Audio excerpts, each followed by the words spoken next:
Just wanted to show you a little something here. I came across something, and I was like, this is a good example of the people that are behind some of these false flags.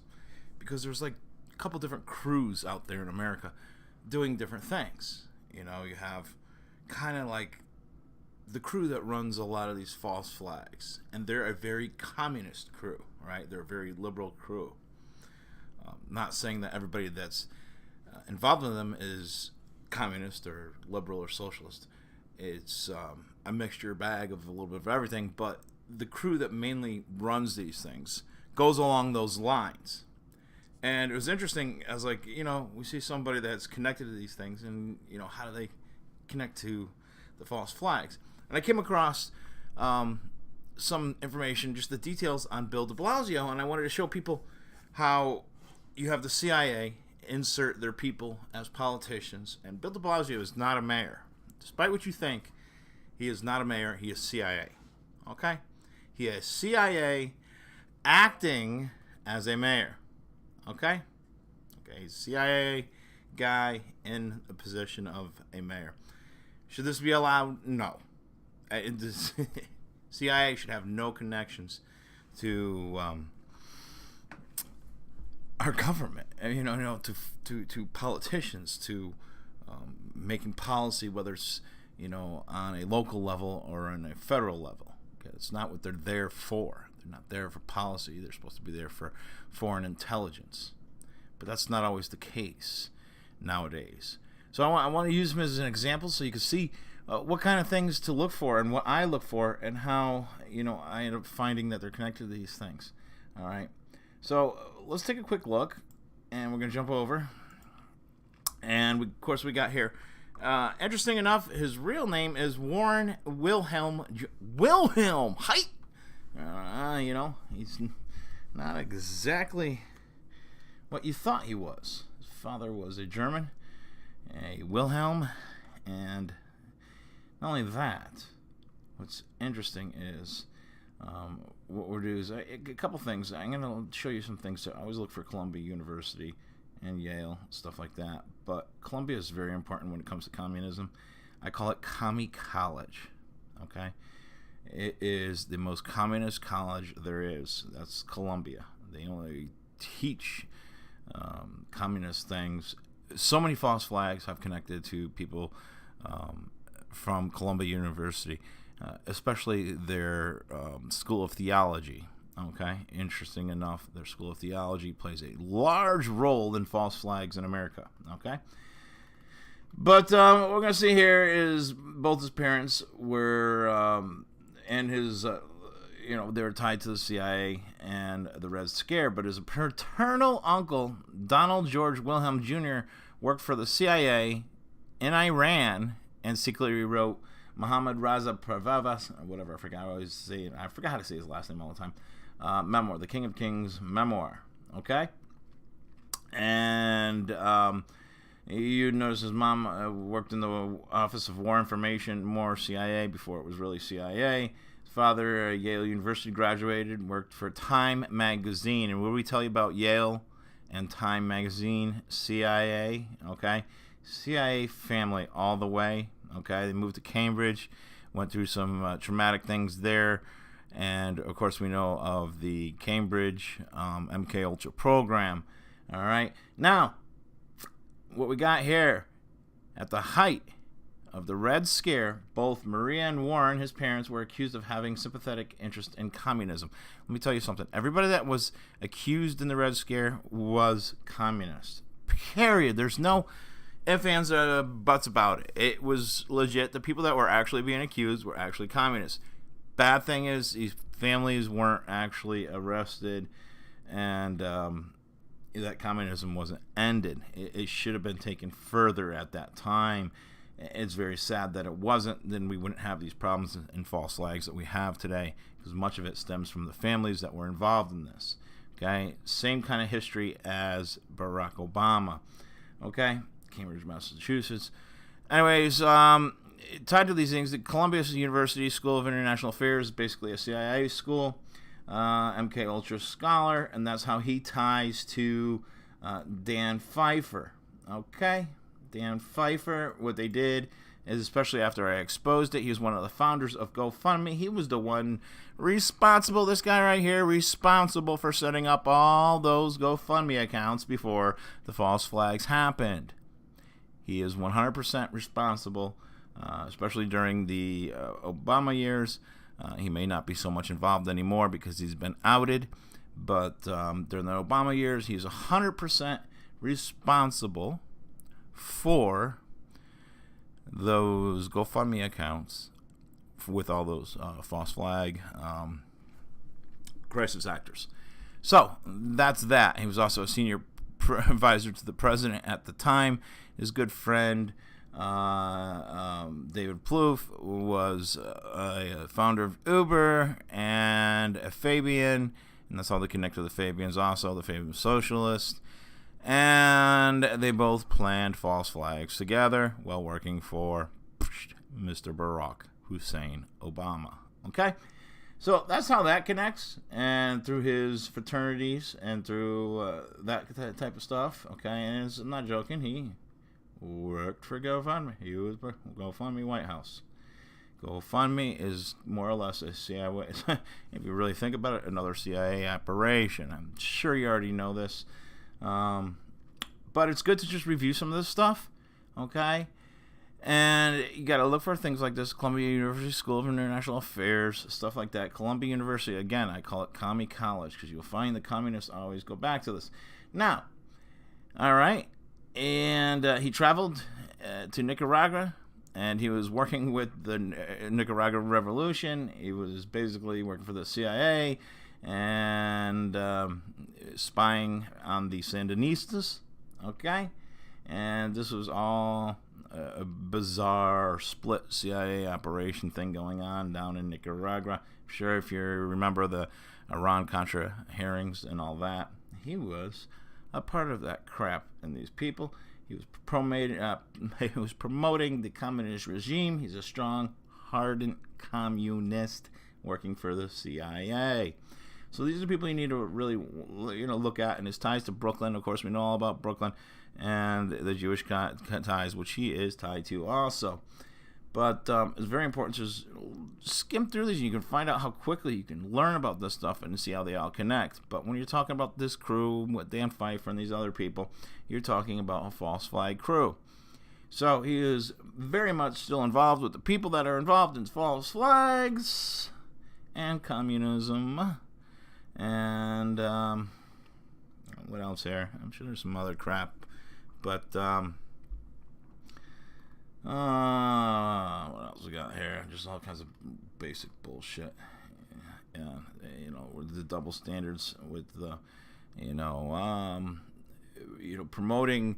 You know how these communists work. Like, hey, we're going people's rights, and we're going to help people's rights. And then they appoint people that actually take away your rights. And that was happening with the police chief and everything else. So that's another problem you have, is all that bullshit. And it really is, okay? And it's insane. You're going to see more false flags in New York when you have somebody like him in office. It's just how it is. There's not much you can say or do because it's CIA. He's CIA. Shows you how Time Magazine, you always see a lot of these people tied to Time Magazine come up. So, again, Vice News, CIA. Total CIA operation. But I want you to also, because some of the stuff I'm going to start, putting out there on the history of these people. So we're going to see some modern day people. This is a modern day person. But we're going to also see what brought them to this point.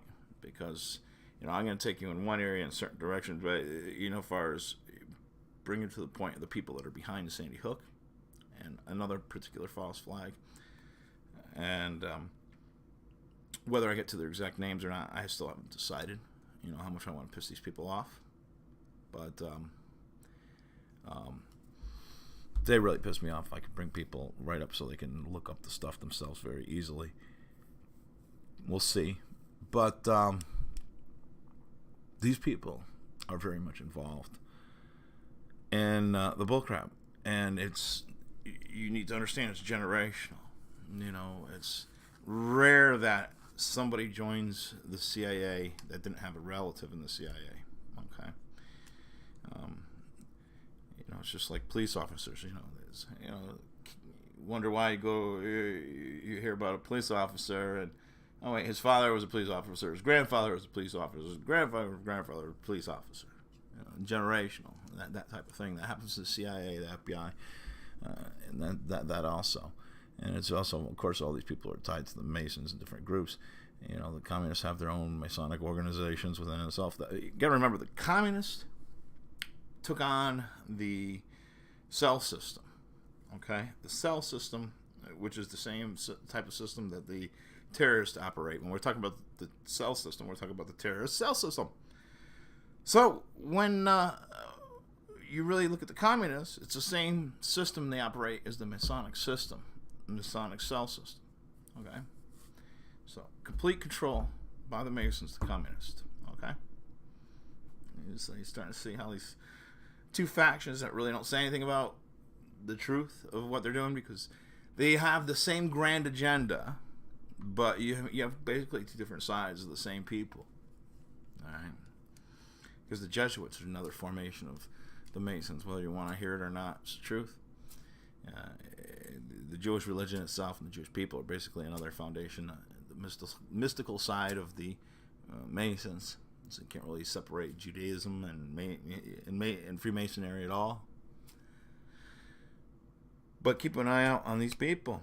Because also, and let's go back and just show you, because we have like Dan Pfeiffer still out there, right? And he is part of... let's see, where is it? I believe it was another media company here. Where is it? He's starting up this new media company. Where was it? Crooked Media. No, it's there somewhere. Where is it? Let me see. Crooked Media. Crooked Media. Where the hell is it? Pound to Save America. Yeah, which is the same thing from Crooked Media here. So these little media companies are starting up, and connections still with the CIA. HBO is owned by Time Warner, which is, again, CIA, as we talked about. And you'll see these people. You can then trace these people and whatnot, and a lot of times they'll be connected to people that are actually putting on these false flags when you have these different media corporations that are tied to Time magazine. When it comes down to it,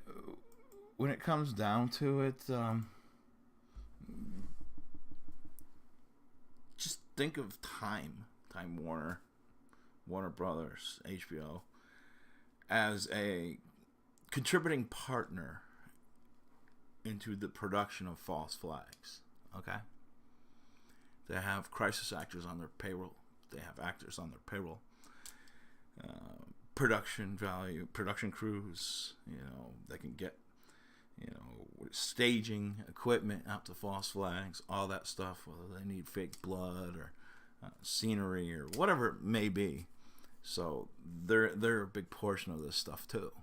And it's important to understand it. That way when you come across this stuff, you understand. All right, I see how this fits.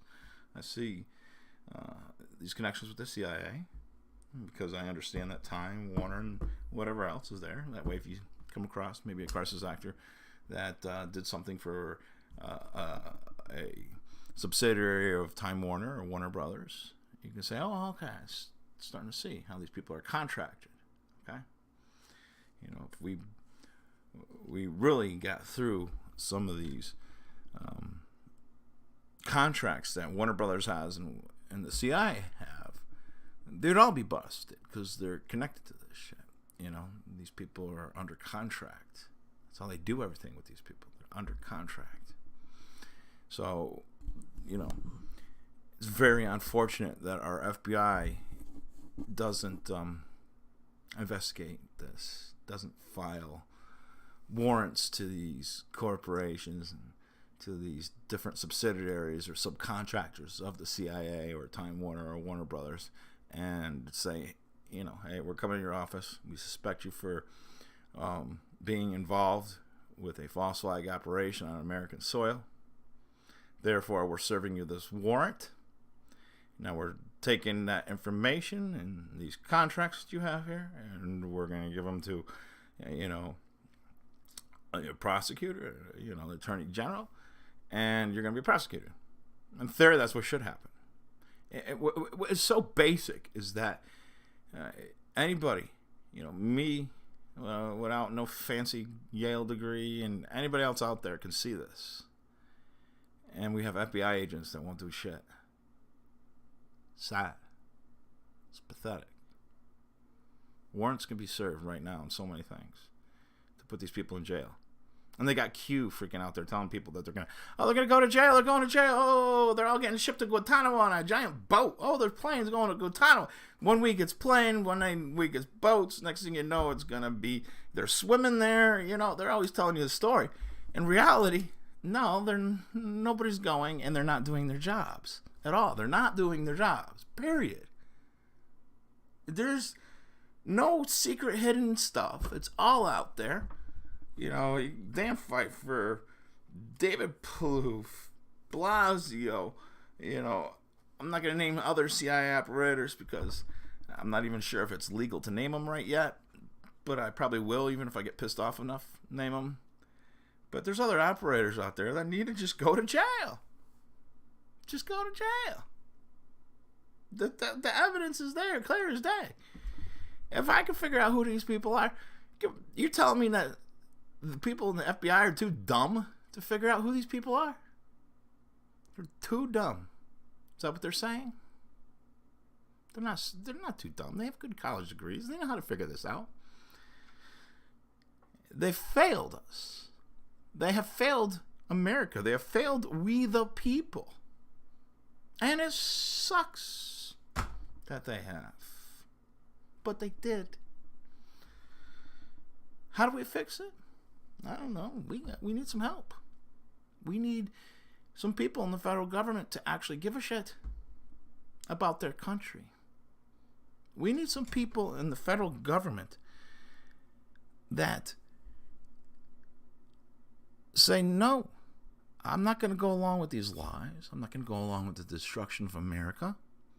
I'm not going to go along with this new agenda that hurts so many people out there. We need a compassionate, understanding human being in our federal government, which I don't foresee because they obviously do not care about America if they're going along with this. And I ask any of those federal agents, why do you hate America so much? Why? I mean, I would be willing to listen to an explanation if it made sense. I mean, tell me, is there a good reason why you want the destruction of America? Is there a good reason why it's okay for Americans to have to suffer because of some Masonic agenda? I would like to know. Maybe there is a good reason. I just don't understand it or something. If you can't come up with one, then maybe you need to learn a little more compassion for the American people and a little patriotism yourself. Till next time.